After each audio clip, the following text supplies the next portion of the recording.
To all the people जिन्होंने student के cause को सपोर्ट नहीं किया, मैं बस इतना कहना चाहता हूँ कि यार आप हिस्ट्री के गलत साइड पे रुके थे।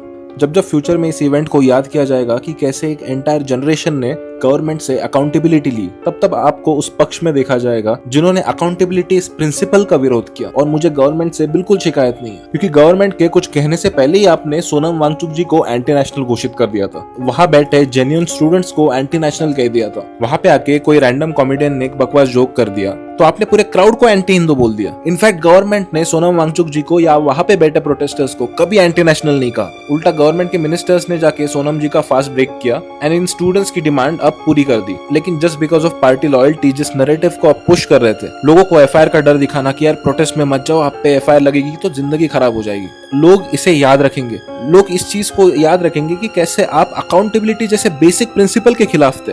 देश में अगर इस चीज से कोई पॉजिटिव चेंज आ जाता है तो आप उस चीज के खिलाफ थे। लेट मी टेल यू, ये देश होप के बेसिस पे चलता है। इस देश की 150 करोड़ जनता पागल नहीं है। अगर वो किसी पार्टी को वोट करके पावर में लाती है, इसका मतलब ये नहीं कि वो कभी उनको क्वेश्चन नहीं करेगी। एंड यही खूबसूरती रही है इंडिया की। मुगलों के साथ लड़ाई हो, ब्रिटिशर्स के साथ लड़ाई हो, कांग्रेस के करप्शन के अगेंस्ट लड़ाई हो, बार बार यही चीज प्रूव हुई है कि we the people are the real power of this country. अगर इस देश के लोग चाहे तो वो किसी को भी पावर में बिठा सकते हैं और किसी को भी पावर से हटा भी सकते हैं। एंड इसलिए हमें कहा जाता है कि we are the largest and the most vibrant democracies of the world. अपने हक के लिए लड़ना, चाहे फिर वो सामने वाली ताकत कितनी भी बड़ी हो, ये अपने इंडियंस के डीएनए में है। सो मुझे उम्मीद है कि आप इस चीज को इंट्रोस्पेक्ट करोगे और ये रियलाइज करोगे कि सही कॉज के लिए एक साथ खड़े रहने से देश कमजोर नहीं होता। इनफैक्ट वो और बेटर होता है, क्योंकि एक better India and better future तभी पॉसिबल है जब हम सब चुप रहना बंद कर दें।